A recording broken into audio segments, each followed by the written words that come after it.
Ce module explique comment fonctionne le compteur ainsi que les réparations associées.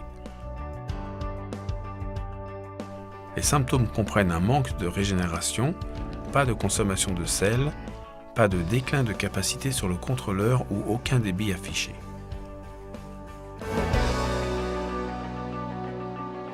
Sur la vanne mécanique 5600, il faut vérifier que le câble est fermement enfoncé en haut du compteur. Tirez vers le haut pour vérifier qu'il est connecté correctement. Une virole en laiton est sertie à l'extrémité du câble. Elle doit être fermement en place. Le câble tout entier doit tourner et il faut vérifier qu'il fait tourner le cadran à l'avant de la vanne. 4 vis maintiennent le carter du compteur en place.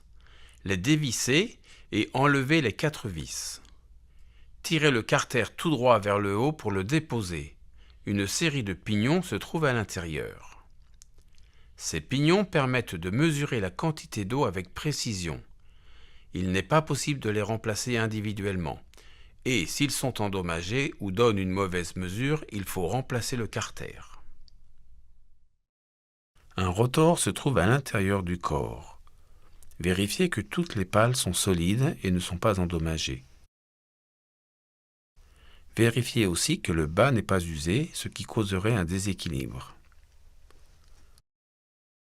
Un joint torique à l'intérieur du corps assure l'étanchéité entre le carter et le corps. Remplacez le joint torique en cas de fuite.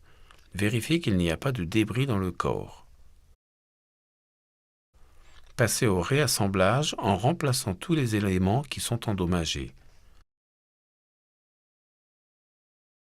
Appliquez du lubrifiant au silicone sur le joint torique. Appliquez du lubrifiant approuvé. Remettre le joint torique sur le carter et reposer celui-ci dans le corps. L'orientation du carter n'est pas importante tant que les 4 vis sont alignées. Enfoncer. Remettre les 4 vis en place et les serrer. Après le serrage des 4 vis, enfoncez fermement le câble du compteur dans le centre du carter.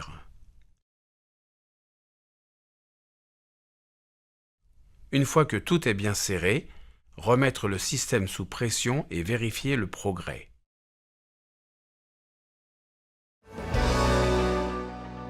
Et merci de votre attention.